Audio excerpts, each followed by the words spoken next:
Assalamualaikum warahmatullahi wabarakatuh. Saudara-saudara yang budiman dimanapun Anda berada, bertemu kembali dengan saya Munirul Abidin dalam kuliah peradaban.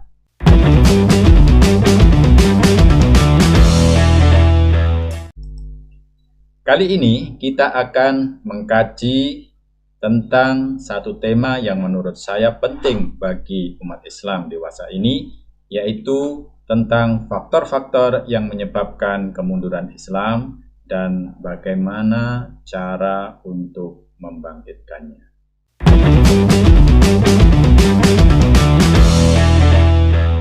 Saudara-saudara sekalian, harus diakui bahwa sebenarnya tema tentang sebab-sebab kemunduran peradaban Islam atau faktor-faktor yang menyebabkan kemunduran peradaban Islam dan bagaimana cara membangkitkannya ini bukan merupakan tema yang baru.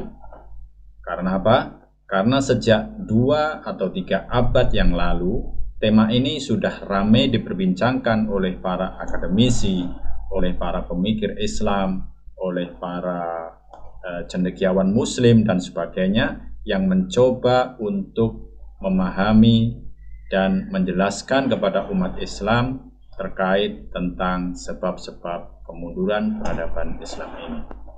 Namun demikian, hingga saat ini situasi dan kondisi umat Islam belum beranjak kepada sesuai dengan apa yang diinginkan oleh para cendekiawan Muslim yang pada saat itu telah menggugah semangat umat Islam untuk senantiasa bangkit.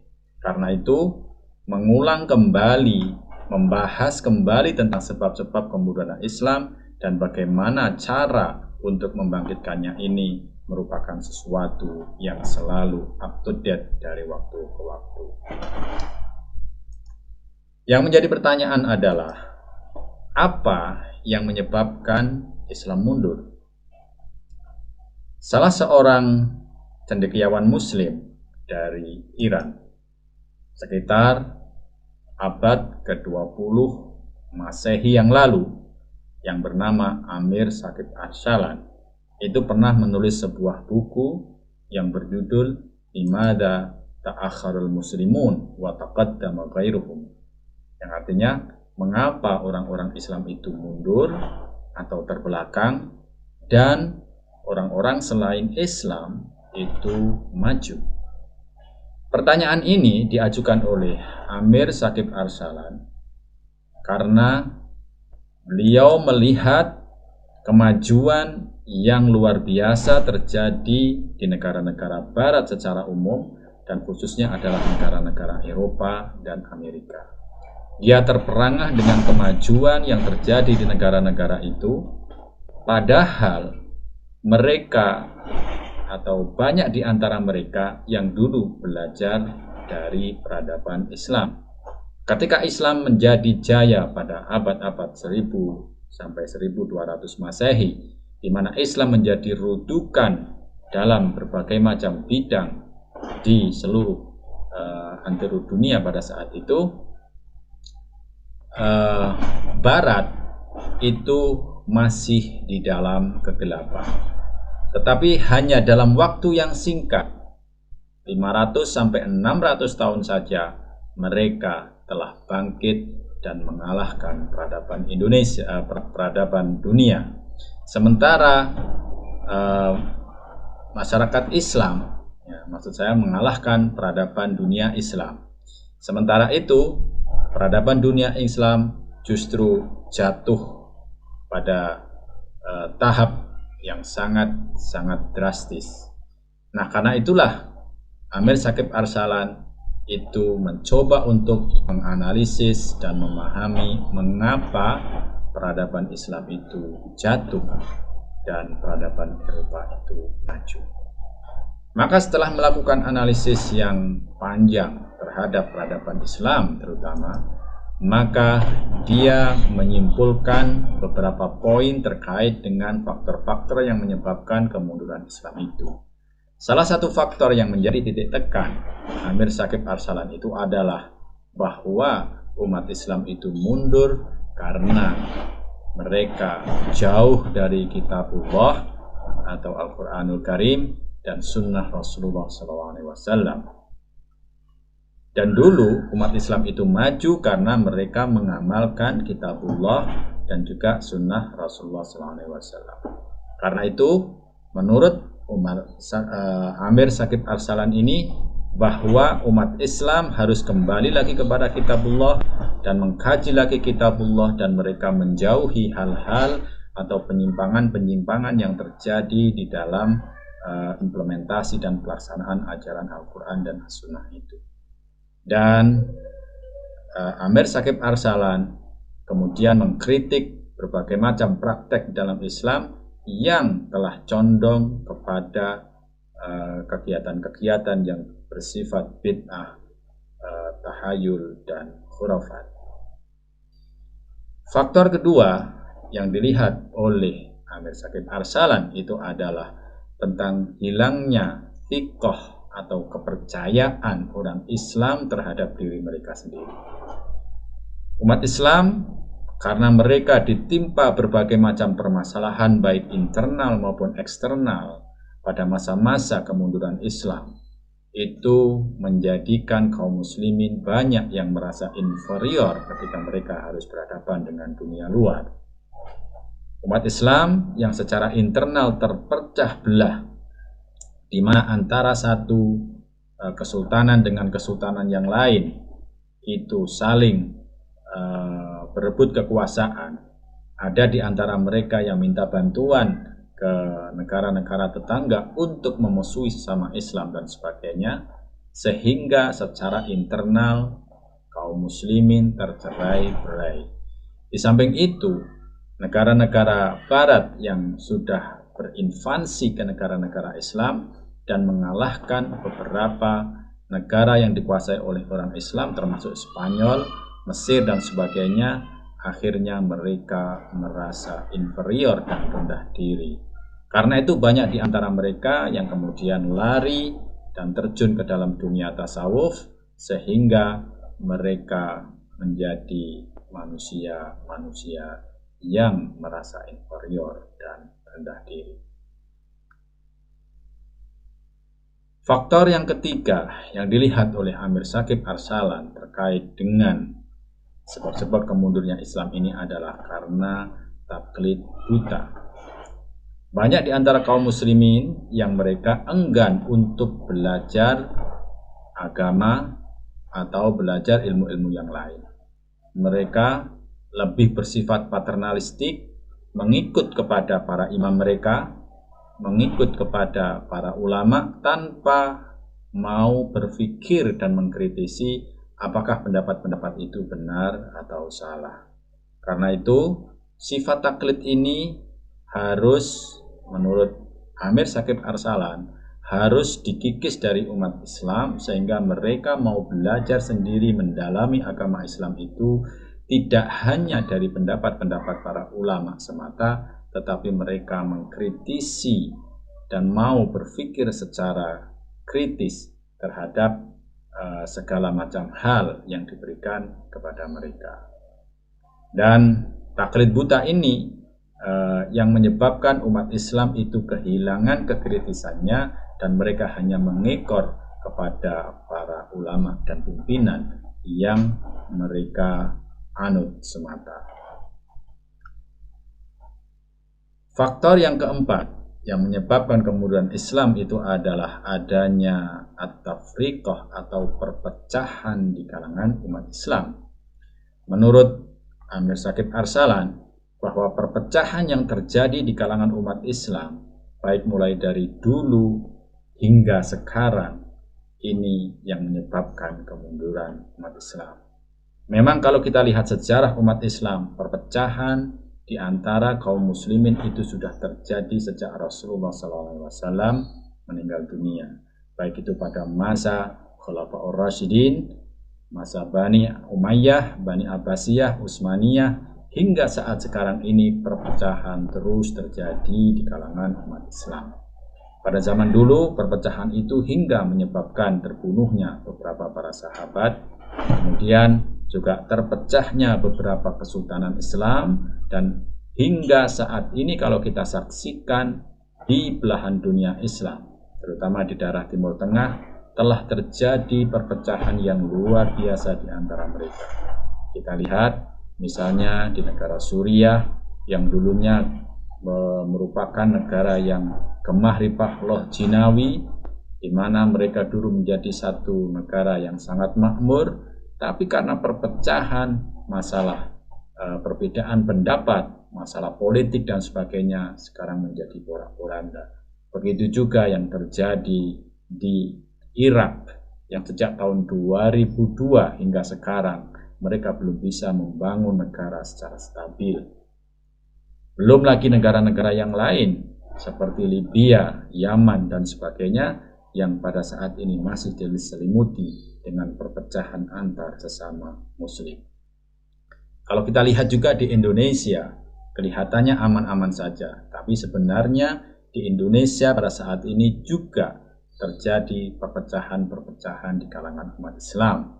Seakan-akan pada saat ini kita dipecah belah dengan pemikiran keislaman kita, di mana ada sebagian disebut dengan radikal, ada yang dikatakan NKRI, ada yang disebut kadrun, ada yang disebut kampret, ada yang disebut cebong dan sebagainya, yang mana itu mengelompokkan orang-orang Islam sehingga seakan-akan kita diadu domba dan dipecah belah supaya kekuatan Islam menjadi terpecah belah. Nah, inilah hal-hal yang disoroti oleh Amir Syakib Arsalan yang menjadi salah satu faktor yang menyebabkan kemunduran umat Islam. Faktor yang lain yang disoroti oleh Amir Syakib Arsalan yang menyebabkan kemunduran Islam itu adalah tertinggal dalam berbagai macam urusan dunia. Dia melihat bahwa banyak di antara umat Islam itu mereka yang enggan berurusan dengan masalah dunia. Karena bagi sebagian muslim itu urusan dunia ini adalah urusan yang kotor. Karena itu mereka menghindari urusan dunia itu dan tidak mau peduli dengan masalah-masalah keduniaan. Karena itu menurut Syakib Arsalan bahwa harus dipahamkan kepada umat Islam terkait dengan masalah urusan dunia.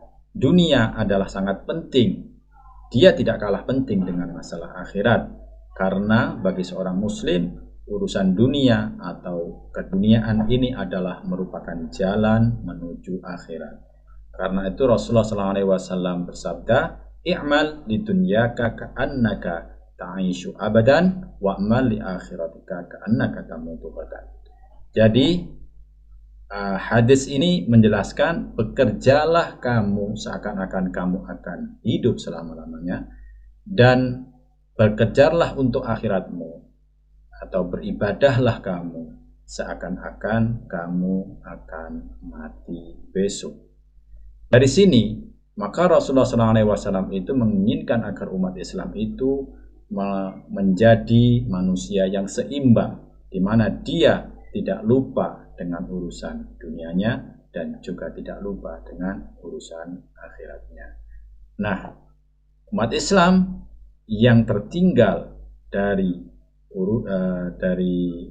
masyarakat lain yang non-muslim terkait dengan urusan dunia ini karena banyak di antara umat Islam itu yang enggan dengan urusan dunia.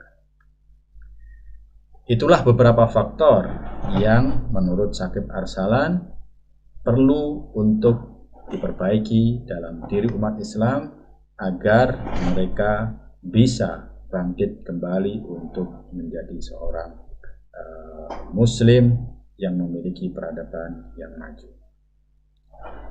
Ada beberapa faktor lain yang saya simpulkan dari beberapa buku yang saya baca. Di antaranya adalah karena banyak di antara kaum muslim yang berkuasa itu melaksanakan atau menjalankan politik kotor. Politik kotor ini berupa nepotisme dan juga gerakan-gerakan politik yang mengarah kepada kekerasan. Nepotisme itu telah banyak dipraktekkan di kalangan para penguasa muslim. Misalnya mereka mengangkat dari kerabatnya sendiri, golongannya sendiri, dan mengesampingkan orang-orang lain yang ikut berkontribusi dari golongan lain. Bahkan tidak jarang di antara mereka orang yang berseberangan dengan arah politiknya akan disingkirkan, difitnah, dijebloskan, dan sebagainya. Nepotisme ini selalu terjadi di dalam perpolitikan umat Islam, sehingga menyebabkan dinamika perpolitikan umat Islam itu menjadi kurang baik. Di samping itu, sejak masa Ali bin Abi Thalib telah muncul suatu kelompok yang disebut dengan Khawarij, yaitu mereka yang keluar dari kelompok Ali bin Abi Thalib, yang tadinya mendukung Ali bin Abi Thalib tapi kemudian keluar. Setelah itu dia membentuk kelompok sendiri yang disebut dengan kelompok Khawarij ini, di mana dia mengatakan bahwa Ali bin Abi Thalib dan juga kelompoknya Muawiyah itu merupakan kelompok yang sesat dan keluar dari hukum Allah. Karena itu mereka yang masuk dalam kelompok Khawarij itu bersumpah untuk membunuh Ali bin Abi Thalib, Muawiyah, dan juga utusan yang mendamaikan mereka. Karena bagi kelompok Khawarij ini, bahwa perdamaian yang dilakukan oleh Ali bin Abi Thalib dan Muawiyah itu adalah merupakan perbuatan yang bertentangan dengan ajaran Allah Subhanahu wa Ta'ala. Karena itu mereka membunuh Ali bin Abi Thalib dan juga membunuh Amr bin As sebagai penengah, tapi mereka tidak berhasil untuk membunuh Muawiyah. Dan ternyata gerakan Khawarij ini terus berlangsung dari waktu ke waktu, yang hingga pada saat ini kemudian menjadi kelompok-kelompok yang menjadi teroris, dan mereka menjadi kelompok-kelompok yang berbahaya pada saat ini, sehingga mencoreng nama baik Islam dalam dunia politik. Faktor yang lain adalah karena kejumudan.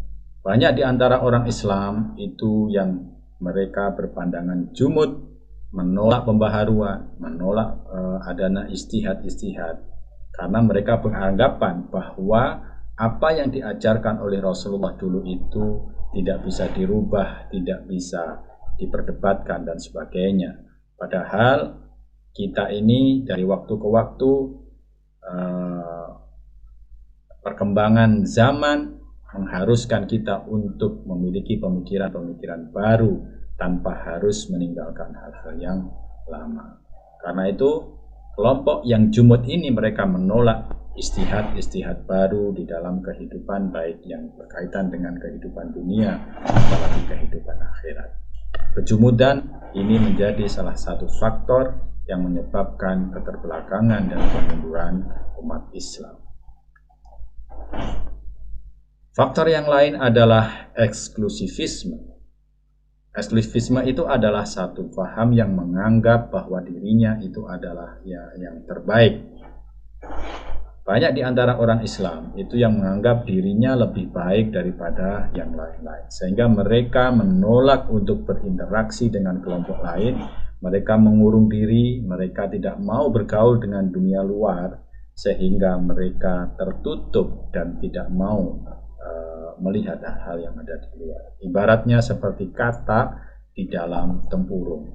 Banyak di antara orang-orang Islam yang bersifat eksklusif seperti ini. Faktor lain adalah karena mereka juga anti perubahan. Mereka menganggap bahwa sesuatu yang baru dalam bidang apapun itu disebut bid'ah. Dan mereka juga menganggap bahwa apapun yang dilakukan yang tidak ada pada zaman Rasulullah SAW itu disebut bid'ah. Di samping itu mereka juga mengecam adanya khurafat dan sebagainya, sehingga mereka tidak mau adanya perubahan baik dalam berkaitan kehidupan dunia maupun kehidupan akhirat. Untuk masalah-masalah agama mungkin bisa dibenarkan kalau mereka tidak melakukan satu perubahan. Tetapi untuk urusan-urusan keduniaan, bila mereka mengatakan bahwa perubahan di dalam urusan dunia adalah bid'ah, maka itu sebenarnya adalah satu paham yang sesat. Karena Rasulullah SAW sendiri bersabda, antum a'lamu bi umuri dunyakum, bahwa kalian lebih mengetahui tentang urusan-urusan dunia kalian. Artinya adalah bahwa kalau di dalam masalah dunia kalian berhak untuk melakukan perubahan-perubahan, untuk melakukan hal-hal yang itu bisa memajukan kehidupan dunia kalian. Karena itu anti perubahan, tidak mau berubah dalam urusan dunia, itu adalah merupakan sesuatu yang salah. Tentunya senyampang perubahan itu tidak bertentangan dengan syariat Islam.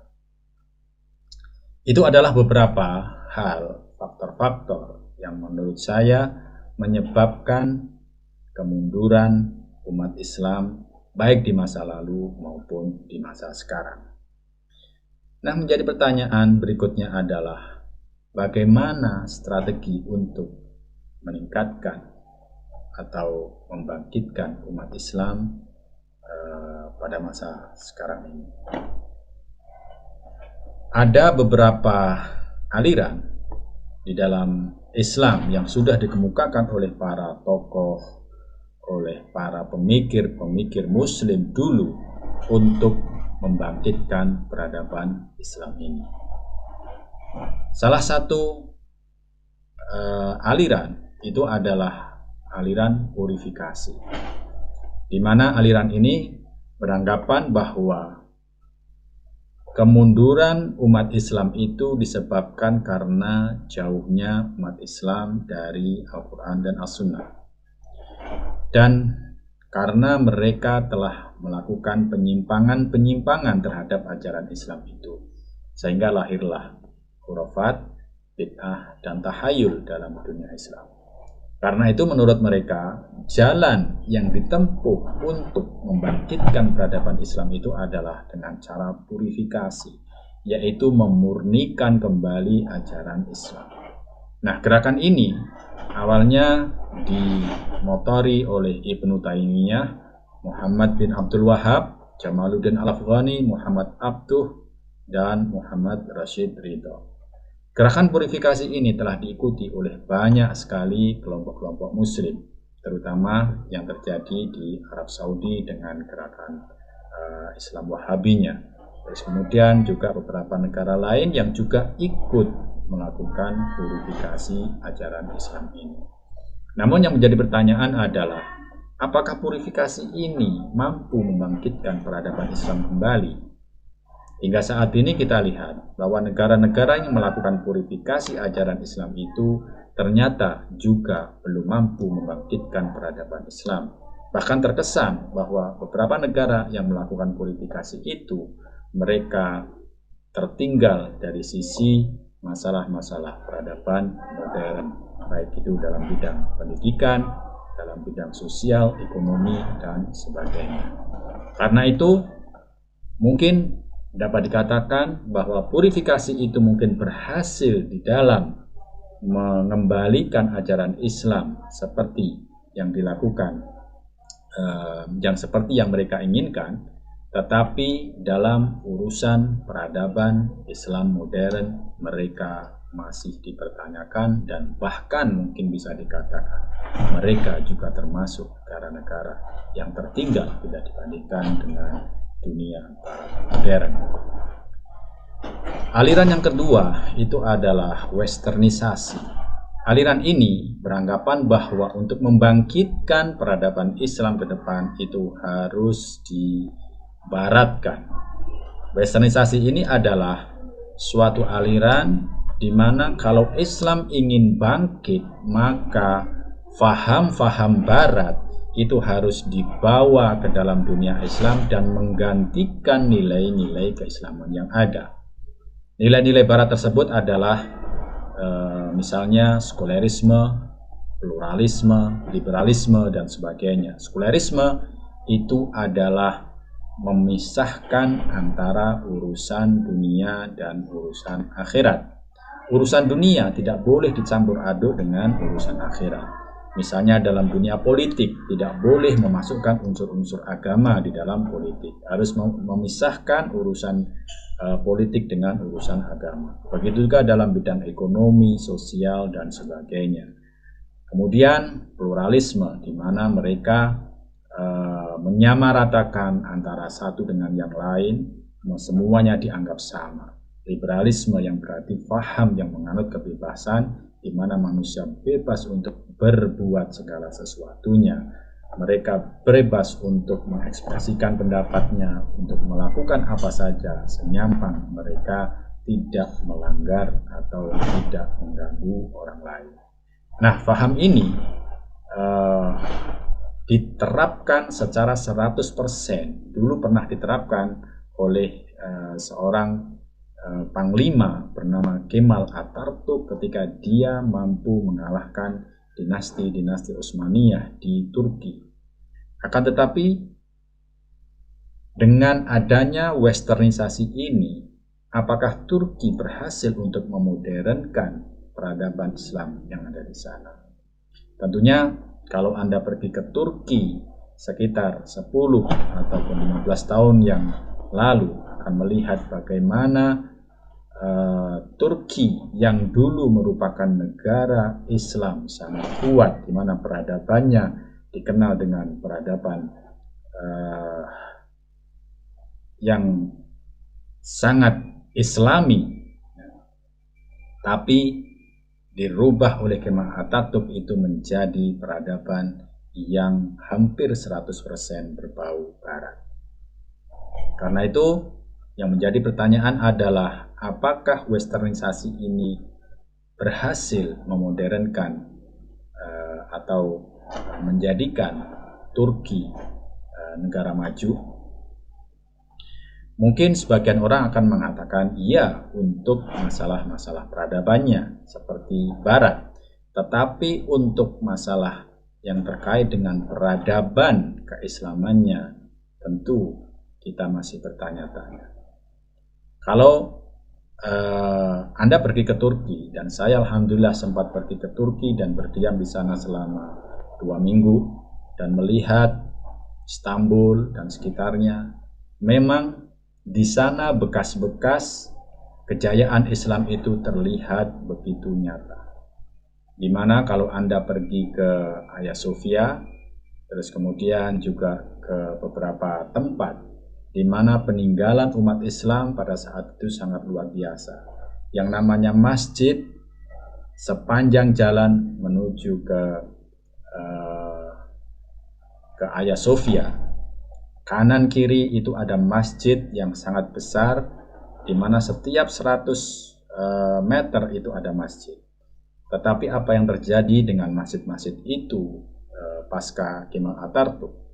Ya, ternyata masjid-masjid itu hampir semuanya sudah tidak difungsikan.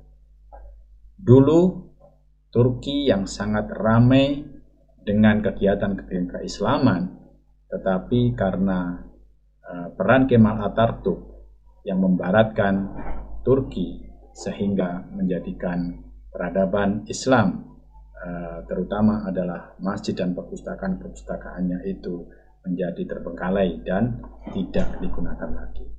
Tapi semenjak zaman Erdogan, dia berusaha untuk membangkitkan kembali peradaban Islam yang ada di Turki itu.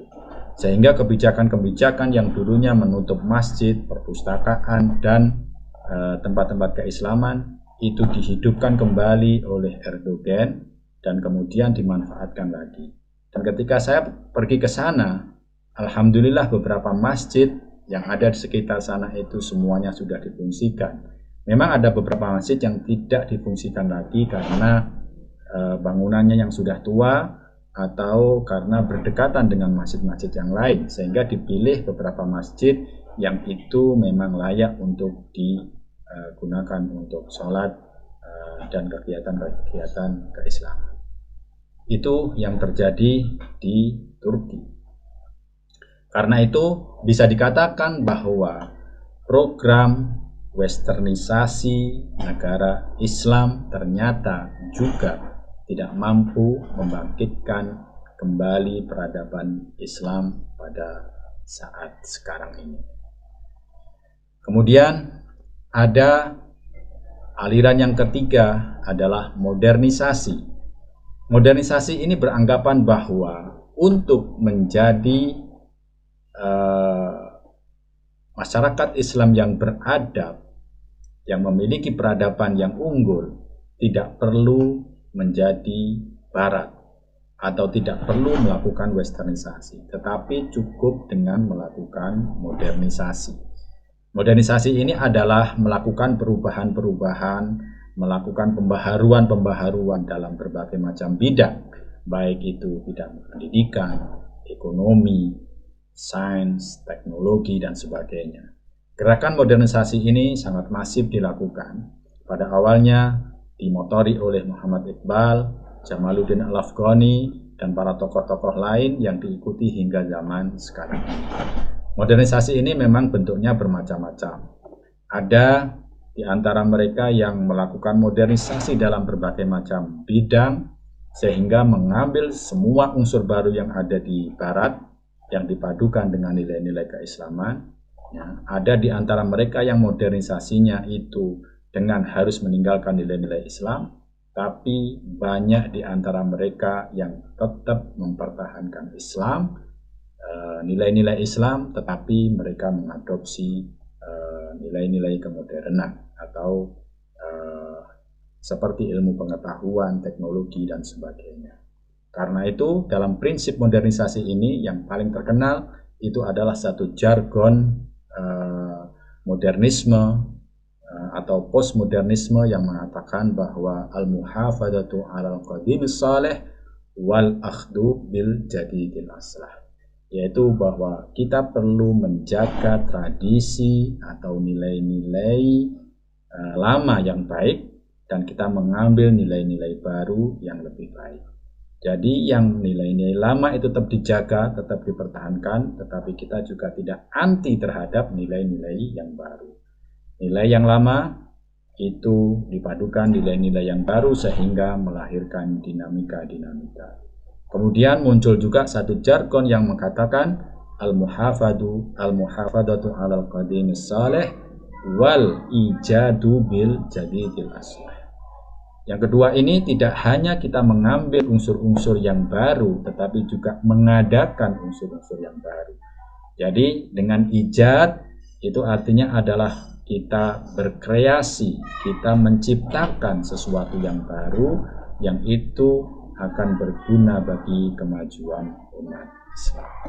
Itu adalah beberapa langkah yang dilakukan oleh para pemikir-pemikir Muslim untuk melakukan modernisasi atau membangkitkan peradaban Islam ke depan.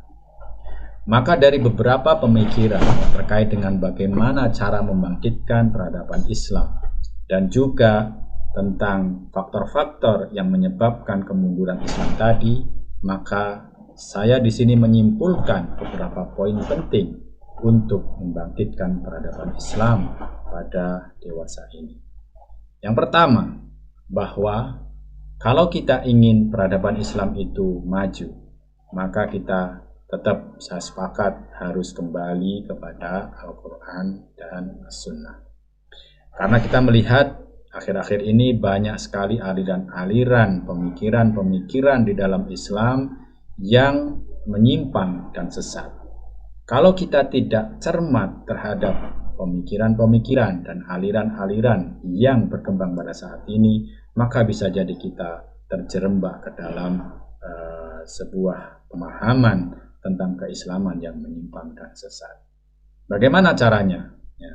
Salah satu cara yang terbaik untuk melihat apakah ajaran Islam itu benar atau tidak adalah tentu kembali kepada ajaran Islam, yaitu Al-Quran dan As-Sunnah.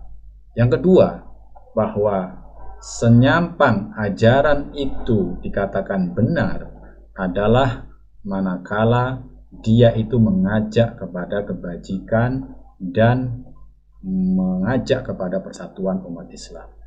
Jika ajaran itu mengajakmu untuk membenci sesama Islam, berarti ajaran itu telah menyimpang. Karena Islam adalah agama rahmat, agama kasih sayang. Tidak mungkin seorang muslim yang baik, seorang muslim yang memiliki pemahaman yang baik untuk membenci, apalagi mencaci maki mereka-mereka yang tidak sepaham dengan dia. Itu yang pertama. Kemudian yang kedua, terkait dengan hal ini, Allah Subhanahu wa taala berfirman, "Ya ayyuhalladzina amanu la yaskhar qaumun min qaumin asa ayyakunu khairam minhum." Wahai orang-orang yang beriman, janganlah kalian saling mencemooh. Janganlah suatu kaum mencemooh kepada kaum yang lain, karena asa ayyakunu khairam minhum, karena bisa jadi mereka yang dicemooh itu lebih baik daripada kalian yang mencemooh. Wala nisa'um min nisa'in asa ayyakunna khairam minhum, dan janganlah juga kelompok wanita mengolok-olok wanita yang lain, karena bisa jadi wanita-wanita yang diolok-olok itu lebih baik daripada kalian yang mengolok-olok. Hal ini dikatakan bahwa mengolok-olok, mencaci maki, menyalahkan pendapat-pendapat orang lain itu adalah merupakan perbuatan yang menyimpang. Hal lain yang perlu diperhatikan dalam rangka untuk membangkitkan peradaban Islam itu adalah memperbaiki kualitas SDM umat Islam melalui pendidikan yang berkualitas. Kita harus ingat bahwa keterbelakangan umat Islam pada saat ini adalah karena kebanyakan di antara mereka itu terbelakang dari sisi pendidikan. Hampir di semua negara Islam, baik itu di Timur Tengah, di Asia, maupun di negara-negara Eropa, pendidikan, kualitas SDM kita ini masih belum seimbang bila dibandingkan dengan SDM non-muslim. Karena itu, perbaikan kualitas SDM ini harus senantiasa ditingkatkan melalui pendidikan yang berkualitas. Pemerintah dan juga mungkin kelompok-kelompok masyarakat harus senantiasa berusaha untuk meningkatkan kualitas pendidikan Islam di negara-negara Islam, terutama di Indonesia. Kita semuanya secara individu juga harus berusaha untuk meningkatkan kualitas SDM kita ini, diri kita sendiri ini, agar kita mampu menjadi manusia-manusia yang berkualitas sehingga bisa berkompetisi dengan mereka-mereka yang ada di luar Islam. Dan tidak kalah pentingnya pada saat ini adalah kita harus meningkatkan persatuan umat Islam. Sebagaimana saya jelaskan tadi itu, bahwa persatuan umat Islam pada saat ini memang tercerai-berai. Bahkan mungkin itu adalah disengaja oleh kelompok-kelompok tertentu yang senantiasa mencerai-beraikan persatuan umat Islam. Kita lihat di semua negara-negara Islam, mereka selalu dipecah belah dengan informasi-informasi yang keliru. Mereka sengaja untuk memecah belah kelompok A dengan kelompok B, kelompok garis keras dengan garis lunak. Mereka yang menginginkan perpecahan itu terjadi akan sangat senang bila itu benar-benar terjadi. Karena itu, pada kesempatan ini yang harus kita lakukan bila Islam itu ingin bangkit dengan peradaban yang maju adalah bahwa kita harus meningkatkan persatuan umat dan menghindari perpecahan-perpecahan. Istilah-istilah yang bisa menyebabkan perpecahan harus kita hindarkan. Di Indonesia ini, istilah-istilah yang menyebabkan perpecahan itu sangat banyak sekali, sebagaimana tadi yang sudah saya singgung, misalnya terkait dengan istilah kadrun, istilah cebong, istilah kampret, dan sebagainya. Itu adalah salah satu upaya dalam rangka untuk memecah belah umat Islam. Sadar atau tidak sadar bahwa istilah-istilah itu telah menjadikan mereka yang merasa diberi istilah itu akan menjadi sakit hati, dan kemudian mereka juga yang menyebut dengan kelompok yang sama, mengolok-olok yang sama, itu akan menjadikan mereka juga sakit hati kepada yang lain. Karena itu untuk menyudahinya, mereka mestinya harus bisa duduk bersatu untuk membicarakan tentang kebangkitan Islam ini secara bersama-sama dengan mengesampingkan perbedaan-perbedaan yang ada. Karena itu, perpecahan harus dihindari. Kita harus berusaha untuk mencari persamaan-persamaan yang bisa kita bangun antara umat beragama ini dengan berbagai macam upaya. Karena itu, kalau kita masih membicarakan tentang perbedaan, maka tidak akan ketemu jalan untuk menuju kebersamaan. Dan tidak kalah pentingnya adalah umat Islam harus menguasai sains, teknologi, dan informasi. Keterbelakangan umat Islam yang sangat mencolok pada saat ini adalah kita terbelakang dalam dunia sains.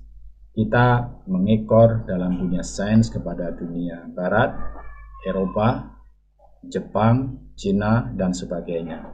Karena itu, dengan sekuat tenaga kita harus berusaha untuk memperbaiki kualitas sains dan teknologi kita. Begitu juga dalam dunia informasi. Pada saat ini teknologi informasi menguasai dalam berbagai macam bidang. Karena itu kaum muslimin harus menguatkan 3 unsur ini, yaitu kualitas sains, teknologi, dan informasi melalui penguatan pendidikan. Sebagaimana yang saya katakan di awal, bahwa sains, teknologi, dan informasi ini merupakan salah satu senjata yang sangat penting dewasa ini apabila kita mau bersaing dengan siapapun. Tanpa penguasaan sains, teknologi, dan informasi, saya kira tidak mungkin bagi kita untuk bisa sejajar dengan mereka-mereka yang ada di dalam dunia maju. Saya kira itu yang dapat kami sampaikan. Kurang lebihnya mohon maaf. Akhirul kalam. Assalamualaikum warahmatullahi wabarakatuh.